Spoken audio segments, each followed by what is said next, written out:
Welcome in wherever you're watching. This is the three-man rush. I had to double clutch that, by the way, because I wanted to say line the game. But this is the three-man rush vidcast brought to you on the Buffalo Rumblings Network, brought to you by Picasso's Pizza. And we are Buffalo's best pizza. And welcome in as we are Picasso's. Obviously, Buffalo's Pizza shipping local nationwide at Picasso's pizza.net. Well, Sarah, I guess my Super Bowl prediction was garbage. I don't know about yours, but mine was garbage. Mine was great at the end of the third quarter. I had said 28-27. It was flipped. I had said 28-27 Eagles. That was the score at the end of the third quarter. But I what really gets me is if they would have scored a touchdown at the end of the game. Basically, I would have ended up winning one of my squares. So them only getting the field goal really irked me. I kind of switched at the end. I was like, "Come on, Kansas City, come on!" So you guys can all blame me because at the end, I was cheering for Kansas City, trying to score an actual touchdown. I knew they wouldn't. We've all learned. You get yourself down, you take the 3 points, and you win.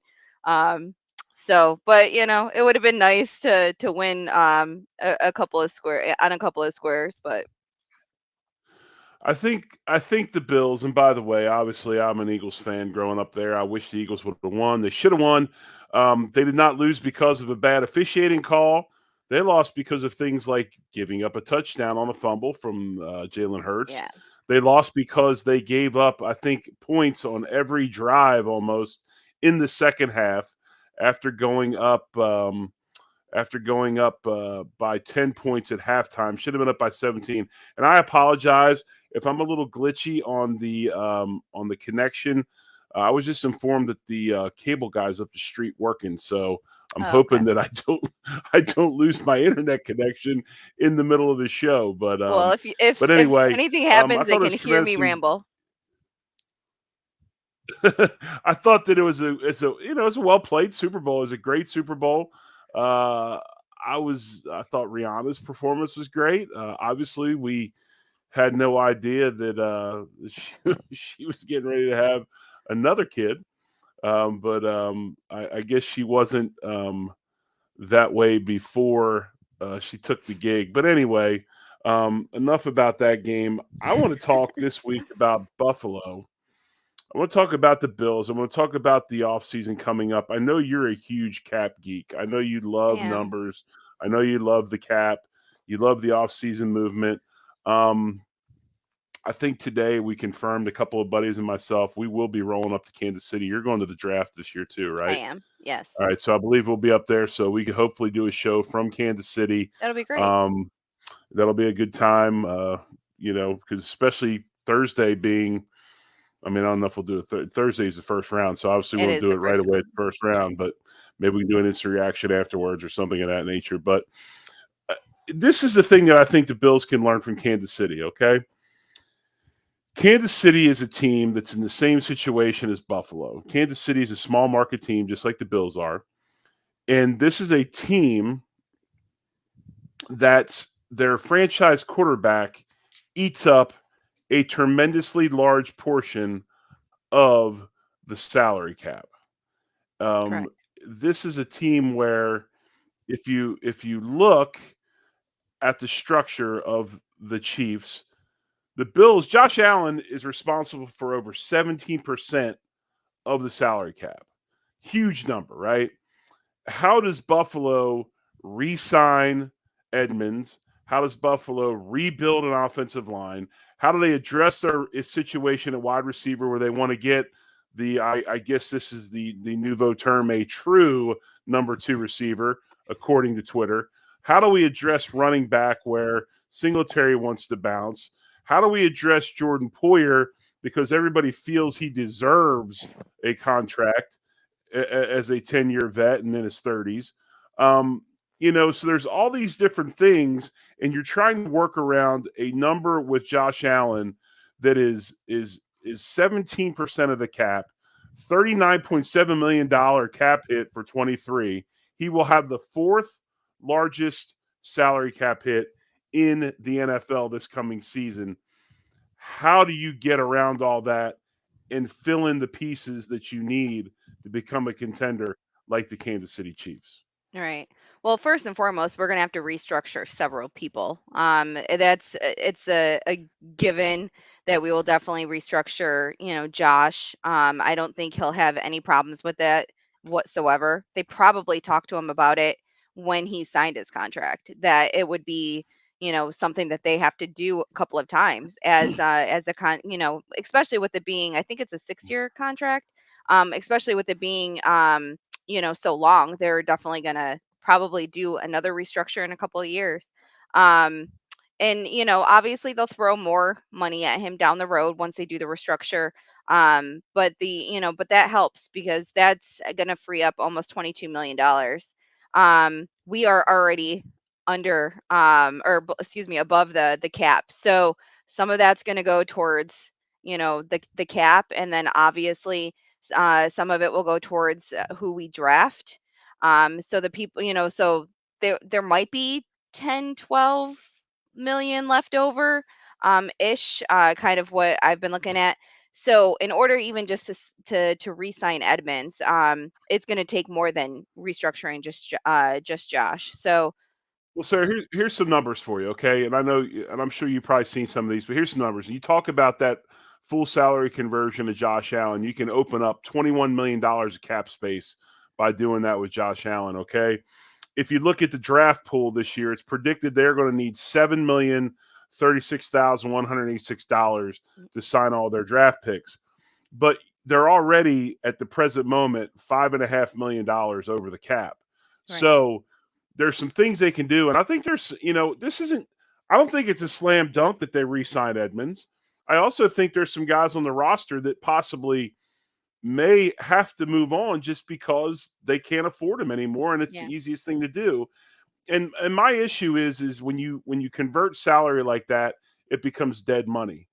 And when you look at this roster, who are some of the guys you can move that doesn't create dead money? Mitch Morris is a guy that I think his release opens up $6.3 million of cap space. If you go ahead and move him, and he is 30, that's the magical number. It seems to be in the league. You slide Bates over to center. He's already done it. I know you lose that locker room leader, but there's $6.3 million, and also there's some other guys out there. For instance, our guy that we just went ahead and traded for, Hines, you could move him for 4.8 million. So yeah. there is some stuff there you could do. I'm actually looking forward. I hope we keep Hines on the roster. I'm actually looking for. I don't think that we re-sign Singletary at all. I think Devin is gone.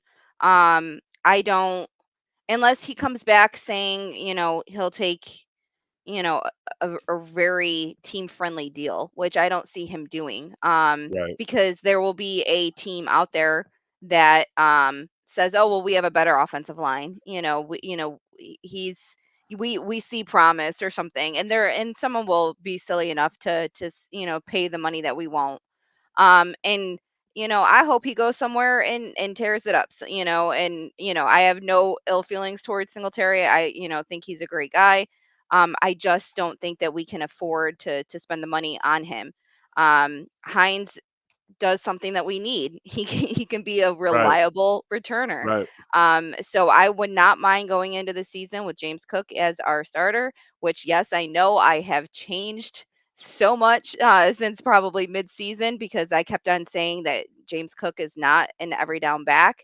Um, he just looked too confused in the beginning of the season. right, But I think that the more they actually stopped throwing to him, and him actually being just a running back, kind of opened up, the ability to throw to him, because he got out of his own head, I think. So I'm completely okay with starting the season with him as our starter, with Hines coming in, is kind of that, the receiving back. I don't know why we didn't get him involved enough at the end of this year after we traded for him. So I'm looking forward to seeing what that can, what that can look like. And then obviously, we probably need a bigger back. Or we need to use Reggie a little bit more. Right. Especially at the goal line and stuff like that. We need someone who's going to be able to um to kind of, either protect Josh while he's, there, or to be able to open up the holes as we need, or take, actually take the ball in and be that power back. So I'm, everyone knows I've said it probably 15 times over the course of the last month or so. I am really high on Roshan Johnson from Texas as that bigger back, that, change of pace that we need. I would not mind us going with a, mid round work, draft pick, as our third down back. I think the biggest thing is to me anyway, what is the quickest way to secure the success of your team? What are the must-haves that you've got to have going into next season?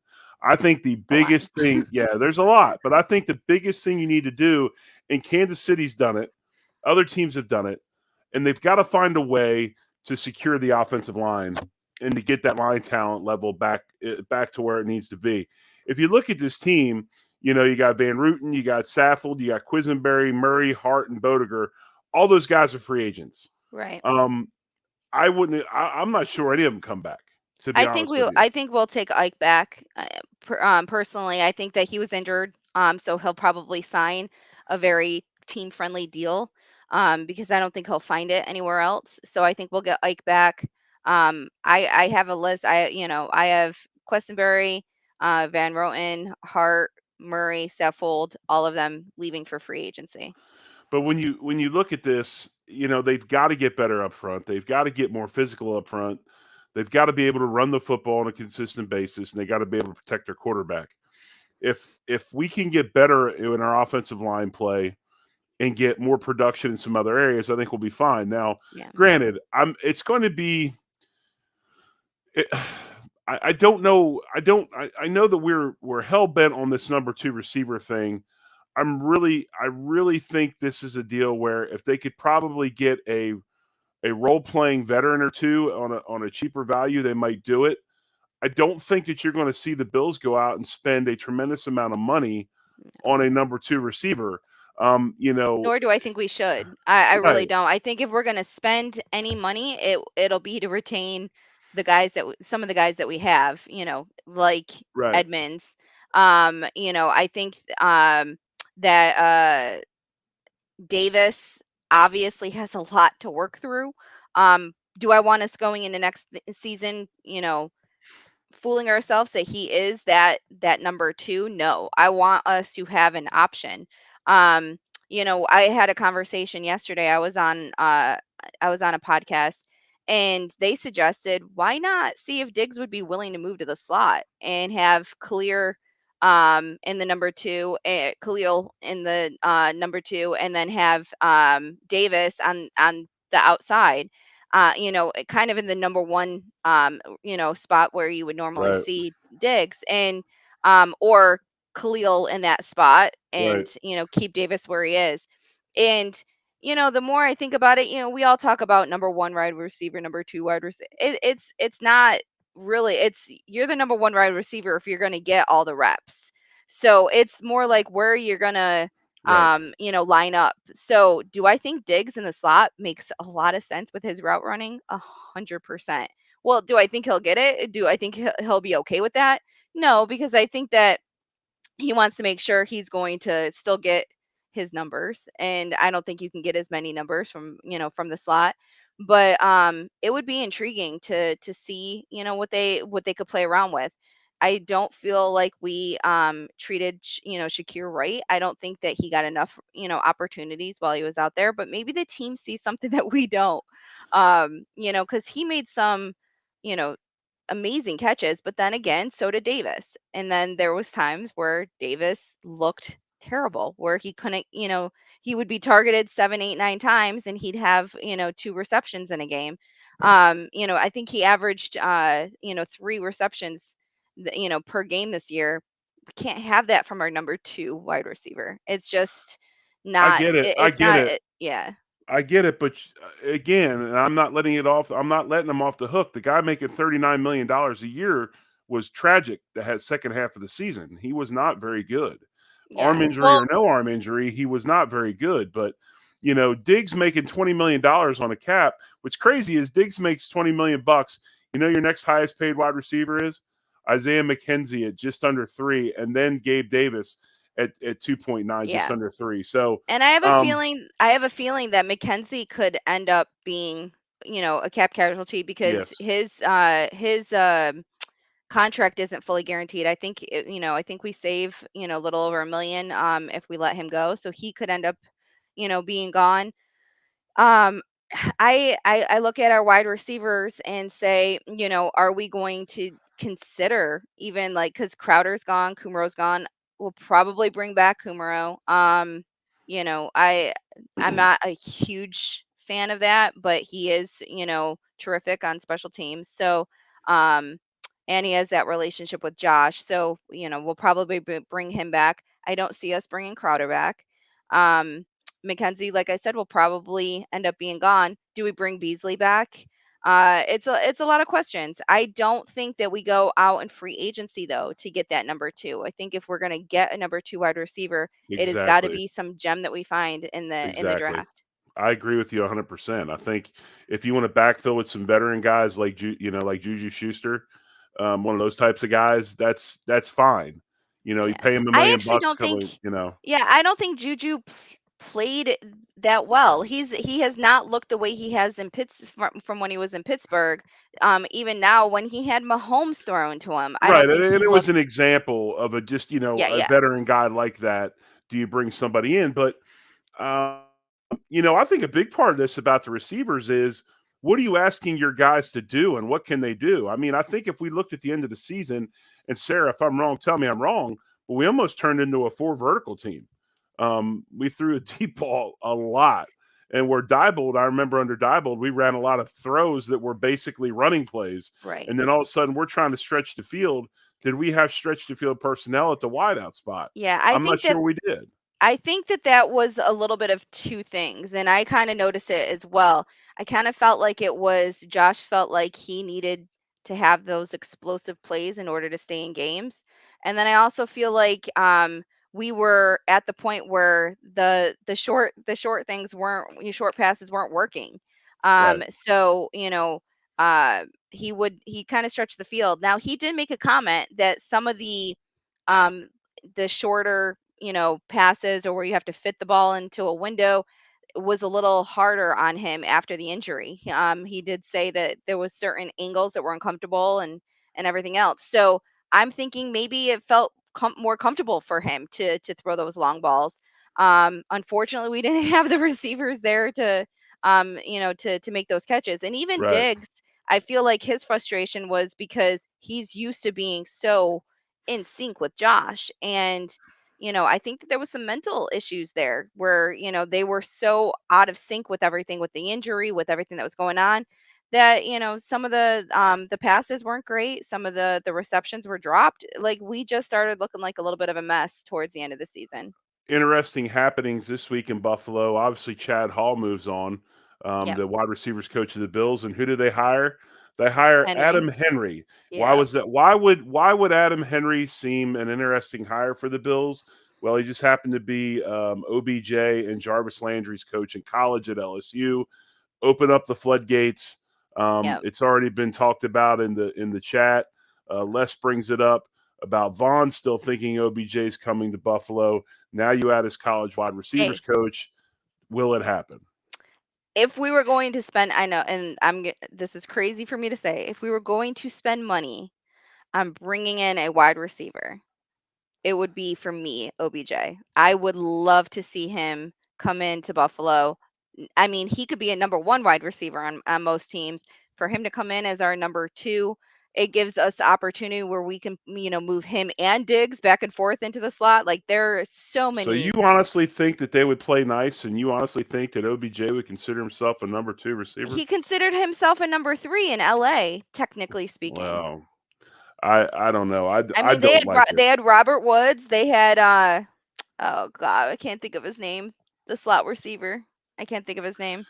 But I mean, he was technically the number 3 out there. Well, think So about this. Think about this. So honestly, using you've seen more Bills football live than anybody, other than maybe Pinto Ron.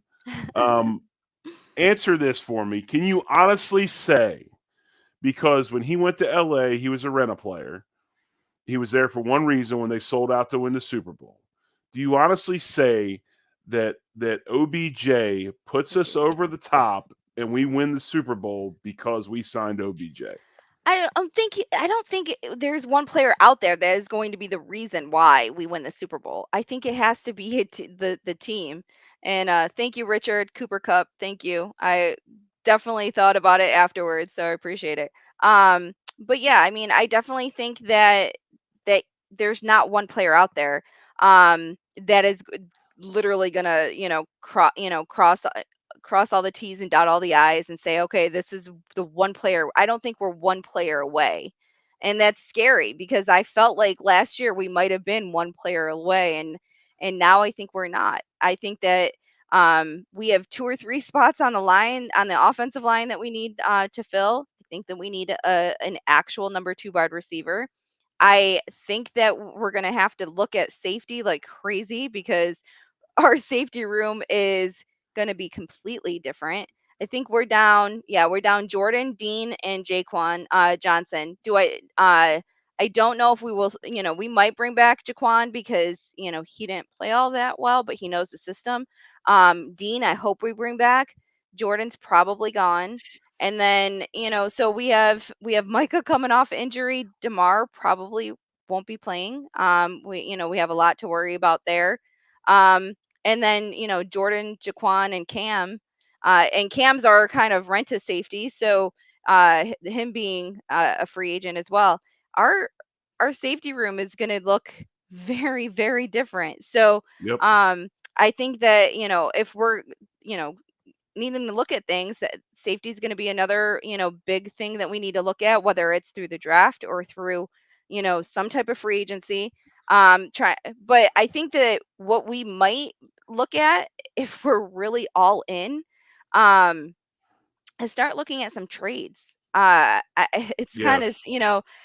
it's one of those things that we can get someone who is either at towards the end of their career that has, 1 or 2 years left on their contract, or someone that is on their rookie contract that has, 1 or 2 years left. Um, that we can, definitely plug in. Again, it's a short term answer, but it might be, for those people who are out there saying, I just want one, I just want one, I just want one, that might be what we need for just to get that one Super Bowl. Um, Philadelphia kind of did it this offseason. They went out, they got CJ Gardner Johnson, they got Bradbury, they got Brown at wide receiver. They did all of that through trades. So I think Bradbury was released and they picked him up. But Right. regardless, they still, they did it. San Francisco, granted, they needed probably one more quarterback on their roster to have made it over the hump. But when they went out and they got McCaffrey, it definitely like they were pretty much one player away in that moment, away from a Super Bowl contending roster. And unfortunately, they probably didn't know that they would lose all 3 quarterbacks. So they, made a mistake of not going out and getting a 4th one.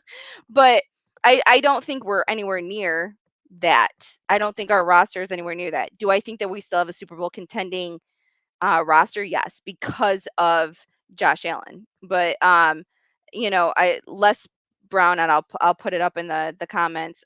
Just suggested that Oliver has to be number 1 trade prospect.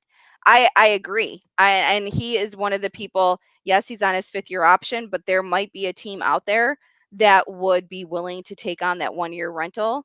I think it's like 10 million for the Yeah, the he's 5th-year fully option. guaranteed.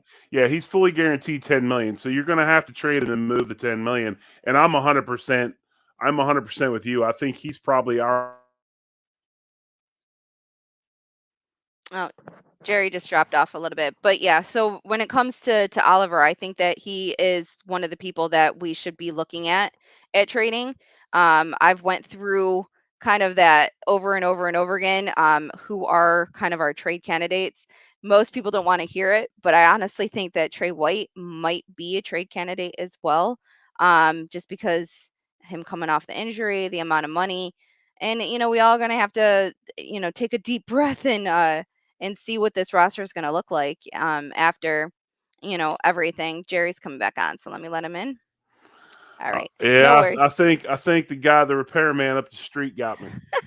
No worries. Like I said, knowing that you were going to go out potentially, um But no, but seriously, I think you're right. I think Ed's the guy. I mean, yeah, he's undervalued at his position at 10 million. And if we already know, because his production's not been where it should be, we already know we're not going to sign him. Move him yeah. now and let's get some value for him. Yeah, and I, Um, and some people aren't happy with exactly how Jordan Phillips played out this year. I know his injury took him off the field more than we would want.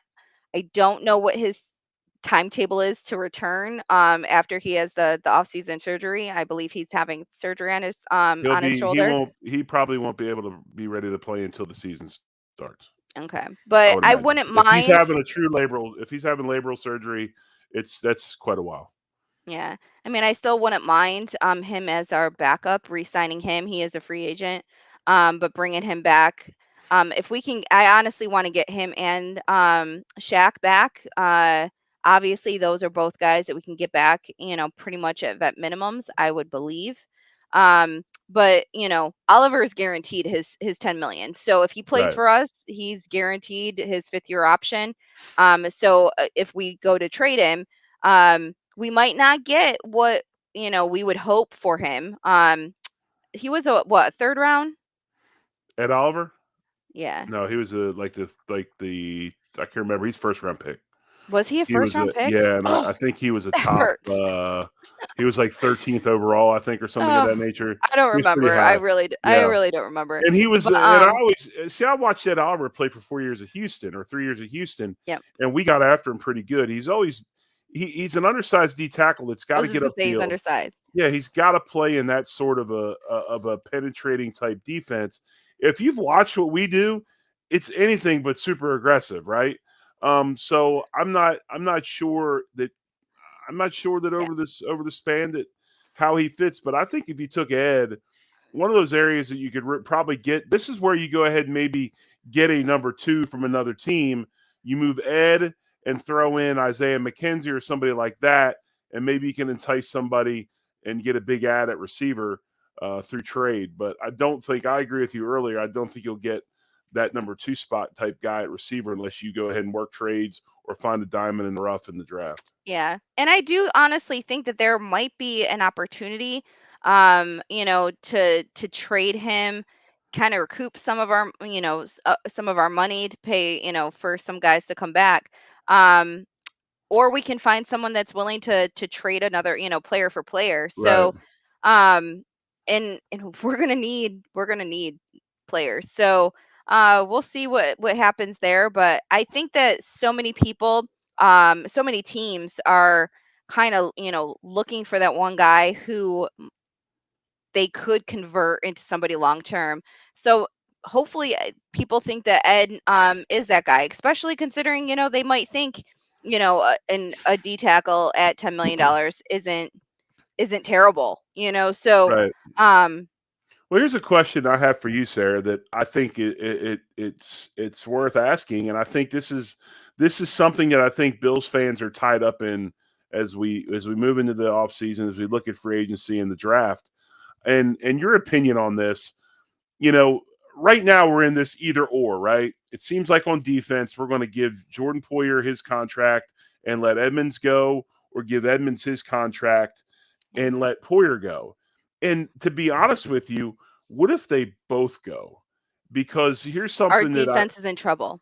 here's something you need to understand. I think that, and I read some stuff. I did some reading. I looked at some things, and I didn't sit down and watch every play of the season.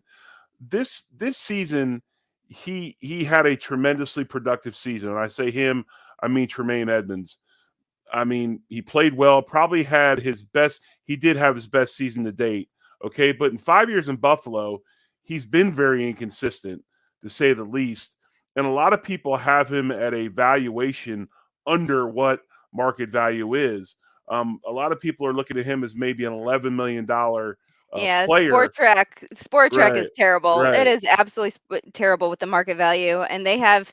I even think they have Poyer, um, They have around Poyer at $11 million, 11. Yeah. but he could be as So, high as 15. And that's what they're saying about Edmonds too. If you look at it, they believe, a lot of people believe he's a $17 million a year player when it's all said and done.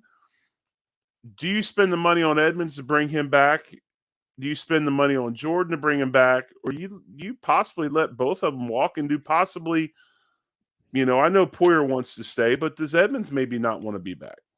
well, I personally think that Edmonds will probably be back over Poyer. Mainly because of the age. I'm not saying that Poyer. I think Poyer, you know, is 30, what, 30, going to be 32, or Yeah. is 32. I think. 32, bunch of injuries. It's Yeah, yeah, but he didn't play really the first 4 years, and I know right. he's given this context every time he talks about it. When he played at Cleveland, he was a backup. He wasn't a starter, so he didn't play as much as the normal 10-year vets have. So I don't think his wear and tear is the same. Um, his tons of injuries this year, he played through them all. Like, I mean, I feel like I would love to bring him back if we could, but I'm thinking, we if we could get him back to 11 million, or so say a 3-year $33 million contract. Would he take it? He says it's not all about the money. It's all about the longevity of it. He wants his next contract to be his retirement, and I get it. I can 100% get that. um I even think if we did a 3-year and then kind of guaranteed 2 of those years, it might be something that he would say yes to. But we got to figure out where we get that money. Now, I think that the two people on our defense that, granted, Vaughn is different. Vaughn is on that field, and he brings that veteran, presence, and his comments, his instructions, everything is a little different with Vaughn. So I'm not going to try to say that Vaughn's not going to make a difference on that field. But to me, Edmonds and Poyer are the two people. They are making sure people are lined up correctly. They're making sure the play that is called gets executed correctly, and that everyone's where they're supposed to be. If we lose our play caller on the defense, which is Edmonds, and pretty much Poyer to make sure that Edmonds is doing everything correctly, um, I feel like we're losing, kind of and I made this comment the other day, our quarterback of the defense. That is Right. where he is. And if we think we're going to go and get somebody in the draft and it's going to be all, rainbows and roses, that's going to be someone starting from scratch. Right. So I think that if anything, I think that that's the position we need to shore up a little bit more. I think that Edmonds is just a smidge more important than Poyer.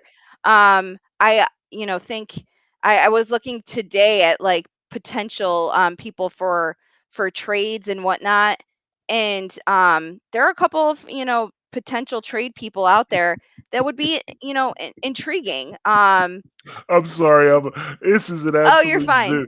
This is a zoo tonight. I Yeah, apologize. no, I you're know fine. I could.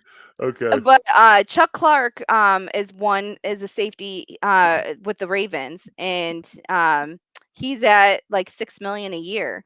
So why not for 1 year? I wonder what the Ravens would I ask. understand. I mean, I know what you're saying, and it's one of those. This is a zoo.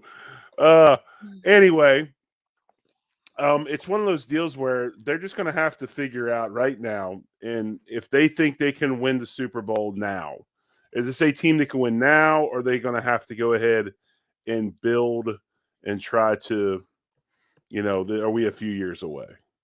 And now Yeah. you're talking about wasting 2 more years of Josh Allen's Yeah, career. that's why I'm shaking my head Um, no. I think it's a win now mentality. Now, do I think that with Josh, we're always in it? I think that um oh, who was it? I don't remember. Someone said, our window's never going to be closed. Because I'm playing. So, I think that's the same way with Josh. I think that with Josh as our quarterback, we're always going to be better than good. Um, the problem is, I'm tired of leaving in the second round of the second or third round right, of the playoffs. I want that transition to the next level. Let's just put do you think Benford can transition to safety? Um I was at the training camp last year over the summer, and they actually had Benford out there a lot at safety. So kind of mid-season I made the comment that need be, we can put right, Benford in there. right. Obviously, he ended up getting hurt, so it was never really tested. And then when he came back, I think he was brought back with 1 or 2 games left, and we didn't really play him much of anything. So again, we're down to like I think 2 safeties that are not injured, which I have. Yeah, Dean's actually gone. So we're down to Micah, and Demar that are either not free agents or are not injured, but both of them are coming off injuries technically. Yep. So our safety room is pretty much completely gone.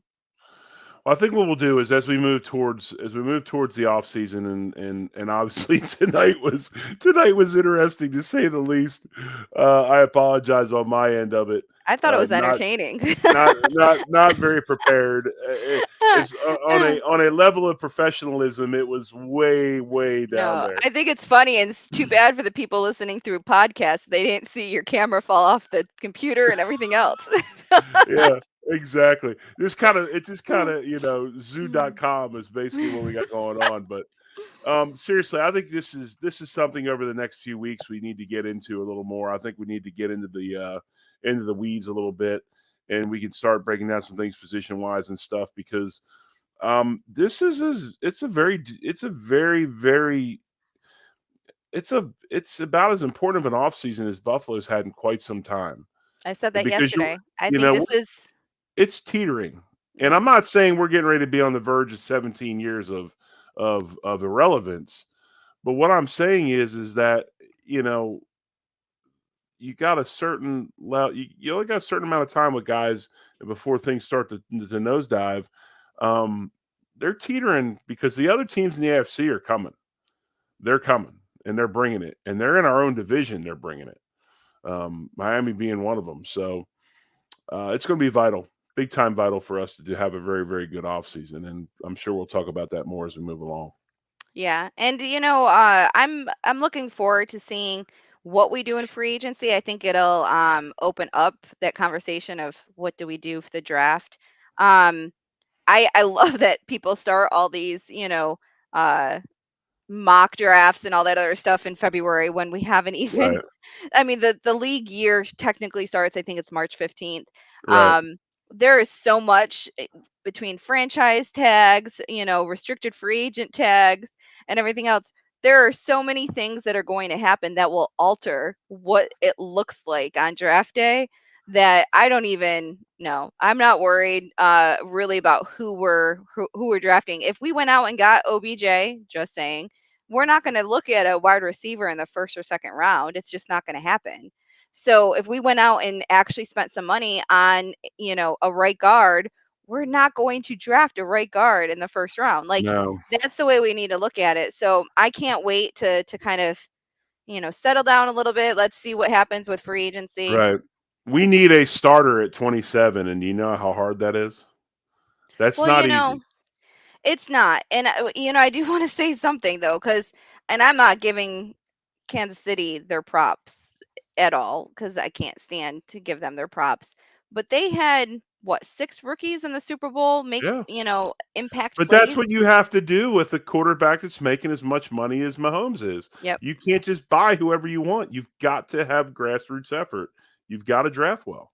You Yep. have to. And, as much as we all love McDermott and we all love Bean, that's kind of been the narrative. That's what we've switched the narrative to this offseason already is, can they draft? Like, it's scary that I joked about it the other day. Every day there's something else negative that's being put out on Twitter, social media, or whatever.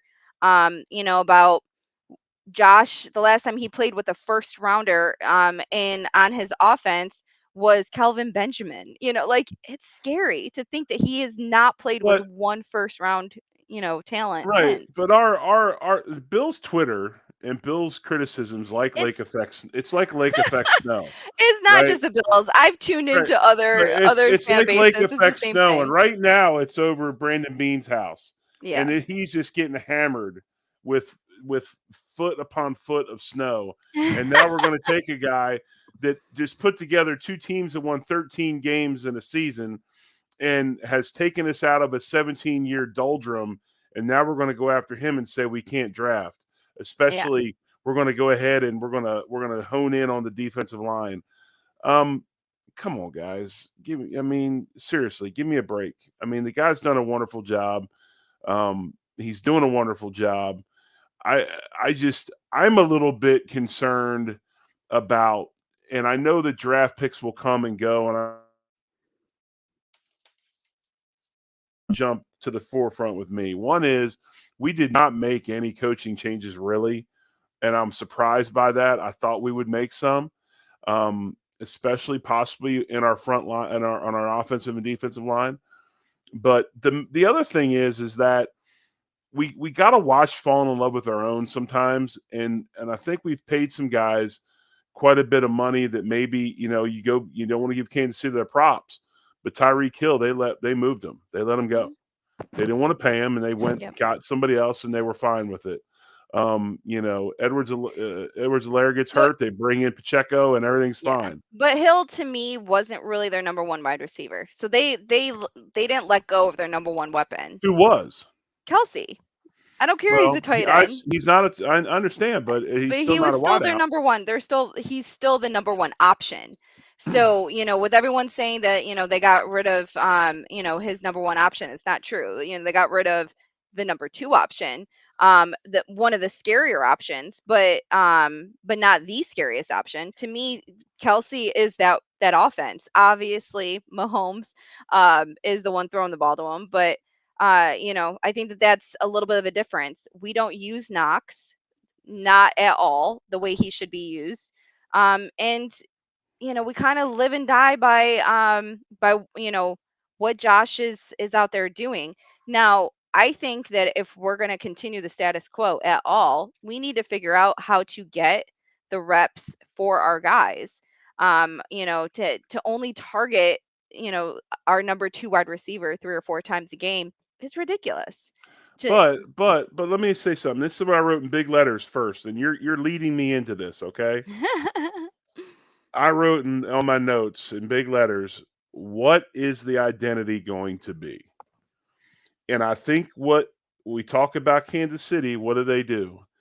The names on the back of the jerseys change, but the guy that's playing that position is very similar to the guy that played it before him. And they don't necessarily, and Belichick was really good at this. They don't necessarily worry about hanging on the players as opposed to hanging on to a player that can play that role that position's supposed to play. They know their identity. They know what they do, right? And just like when all of a sudden they weren't real happy with their offensive line, they retooled it. They got their guys in, and now all of a sudden they're winning another Super Bowl. So I think you said it correctly. It's what is that identity going to be, especially on offense? What do we want to be this year? Don't yeah, just go out and get a wide receiver that's good. Does he fit what you're trying to do? Because if you right. go out and get a guy that's wonderful, but he doesn't fit what you're doing, why draft him? Right. You And know? there's a comment here. Saffold, Brown, Bates, and probably Poyer and Davis their spots all are up for grabs. Saffold and Poyer are both free agents and probably won't be back. I think that I've been saying it, and I hope that it's the case. I think we move Bates back over to the left guard. Um, Brown, I'm praying that Brown was just injured last year, and he never really recovered from that injury. I want to see him do as well as we thought he could do in 2021. Whether he needs to gain weight, lose weight, work on his feet work. I don't know what it is, but he just looked different. And maybe we need to fly you up to Buffalo and give him some pointers. I don't Trench know. Mafia. We'll bring the There Trench you go. Mafia up. There you go. We'll bring the Um, Mafia up. but I do honestly think that this roster is going to look very different. But that doesn't mean we can't win it all. And Kansas City kind of proved it. Kansas City looked pretty darn different this year, but they went out there and was able to still win it all. So, um, my biggest concern is us staying, and it's not that I have any ill will towards our coordinators at all. I just feel like they got to be willing to change and adjust and adapt. And I didn't see a lot of that this year, especially after No, halftime. no. So, I'm hoping that we figure that out. Frazier is a little bit older, so maybe he's a little more stuck in his ways. I still haven't found out, through all of my you know, readings and talkings and everything else. And is it really Frazier's defense or is it McDermott's defense? It's You McDermott. know, yeah, I think it's McDermott's. and it leads us into that worry. But I think that Dorsey deserves one more year. It's scary to say, but we all were. I remember 2019. It was fire Dayball, fire Dayball, fire Dayball, Yeah, over and over and over again. And then 2020 comes out, and Josh just looks like a completely different player.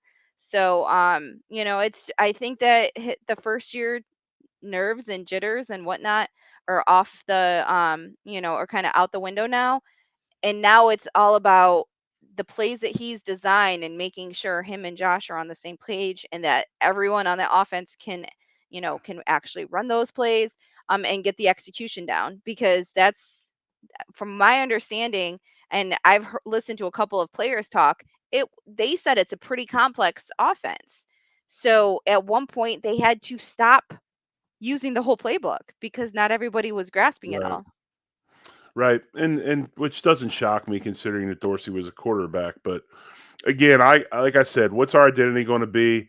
I would really like to see us get bigger and get more physical. I don't think we're big enough and we're physical enough up front on both sides of the football.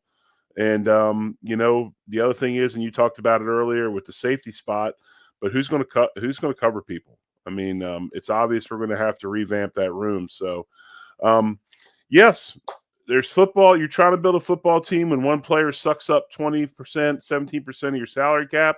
It's the way the NFL is nowadays.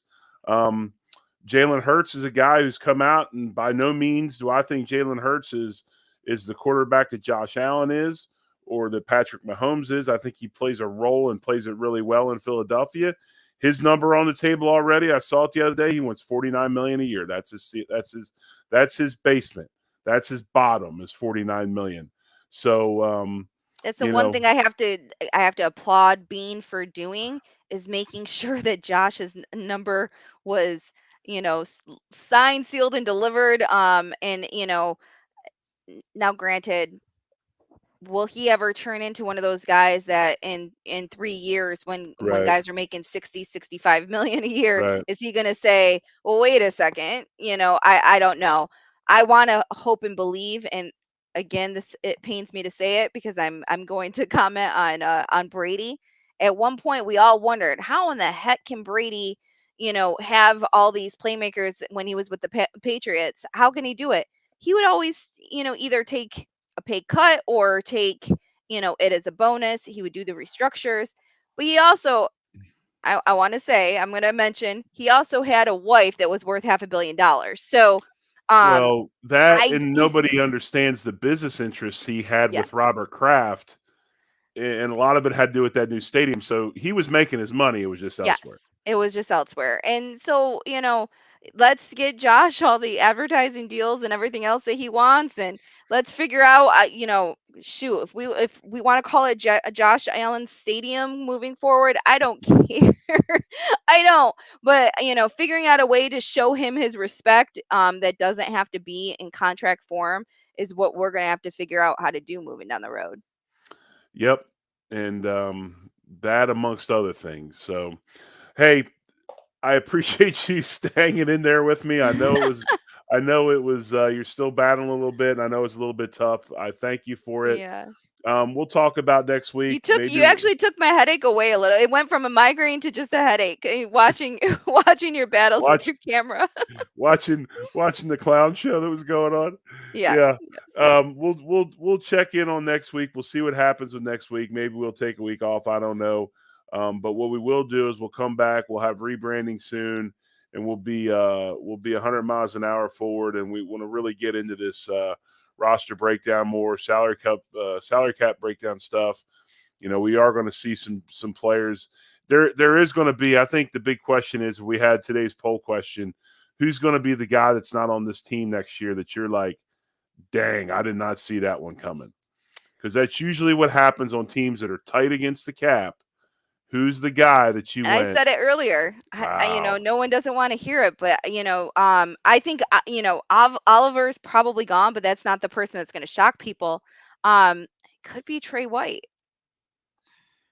It could be Trey White with a $16 million cap. Yeah. I mean, if we weren't so offensive line deficient, I mean, Dion's right there with a $14 million cap, almost $15 million. I'm sure they're going to convert Yeah, some of we that into he'll be savings as well. restructured. He can't. He'll be restructured. We can't lose our left tackle at this point. And regardless of how good or bad he is, unfortunately, he's been taking on. You know, I don't want. I hate to say this about Saffold, but he's been kind of taking on both positions because Saffold just looked terrible. So He hasn't. Dion hadn't taken on both positions. Dion's got to watch. He has a tendency to get a little heavy. He needs to make sure he keeps his weight down as the season goes on. I think Mitch Morse is a guy that fits that role. We talked about Ed Oliver. They have to trade him. They can't cut him because he's still 10 million, 11 million in yeah. dead cap money. So there are going to Morris be some things that Morris happen. might end up retiring. We might find out that, Right. with his concussions, that he might end up retiring. But if he doesn't retire, yeah, there's a good chance that that he's another, cap casualty. But we'll see. I think that if we were to say though who would surprise me the most, I think that would shock everybody would be Trey White. That's an interesting call. I would not have said that one. Well, I mean, if I'm you think we started the season last year with Elam and and did Benford, fine. And and did we did fine. fine. Yep. And when he did come back, it wasn't like he was shutting down the And side of the he's field. and granted, he'll be a year and a half removed from his injury. So will the Trey come back? Will the old Trey White come back? I don't know if we'll ever see that. That's what a lot of people say is after, an ACL injury, there's certain positions that you're just never going to be the same. And Right. having to backpedal and make those cuts and stuff like that, you're always a little worrisome. Um, but we'll see. I mean, I don't want it to happen. He's one of my favorite players on the team, especially with his personality and, I feel like, people want him on the team too, but he's either going to be restructured or moved, I feel. Here's the problem with if they move him, they have to trade him right now. He's worth over $22 million of dead cap space.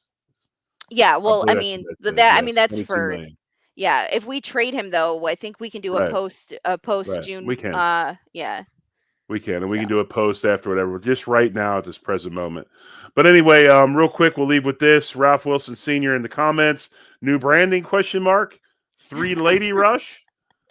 Wow, that would be great, Ralph. That's not what uh, the name will be. We kind of let it out a little bit last week, but we're going to be known as Line 2 Gain. That'll be yes. Line the number 2 Gain. We kicked around some other strong names, I thought, but I think Line to Gain is a good one. We'll have that as our new name moving forward. We'll stay with this concept of Yeah. Sarah and myself. It's been very very enjoyable. I'm learning quite a Yes. bit from you. You teach me football. So Yeah, right. I don't But I appreciate I the don't know sentiment. I don't know as much as I think I know. Yeah. Well, Anyway. Ralph actually also put McDermott's first pick regarding Trey. I'll believe it when I see it. Again, Jerry asked me what would be shocking. That is my shocking pick. Do I think it'll happen? No, but I want us to be prepared that it could. But then Les says the same thing. Les is like first draft pick of regime, team leader, great character, reasonable contract. White is staying. Guys, at some point in time, and it's hard for fans, what is the betterment of the team? You can't you can't fall in love with guys to where it becomes a detriment to your football team. Okay? You can't do it. The last time it was done, it was responsible for 17 years of misery. um, and then all the other stuff that went along with it, and all the interchangeable parts, and just every year somebody new. It's the one thing that great teams do is they don't fall in love with their own. They don't Jerry Jones and overpay for people. And I still think Trey White's a great football player. He's got a lot of football ahead of him. And you're right, $60 million as a starting corner in the NFL is a good contract. But the question was, would shock you, and that was the answer. So Yep. take it for what it is. But hey, you're listening to Three Man Rush. We're out for today. We'll maybe back next week. Maybe we won't. We'll see how it goes. See what's happening. It is the off season, but we will be on throughout the off season talking Bills football, talking maybe some college football coaching changes, talking the salary cap, talking this roster, and who is going to replace, and who are going to be the guys we want to bring in to replace parts and push this football team over the top to get them not only into the Super Bowl, but win a Super Bowl. So she's Sara Larson. I'm the big O, Jerry Ostroski. We'll be back with more. You've been listening to Buffalo Rumblings Network. This is Three Man Rush, and one love. We'll see you next time.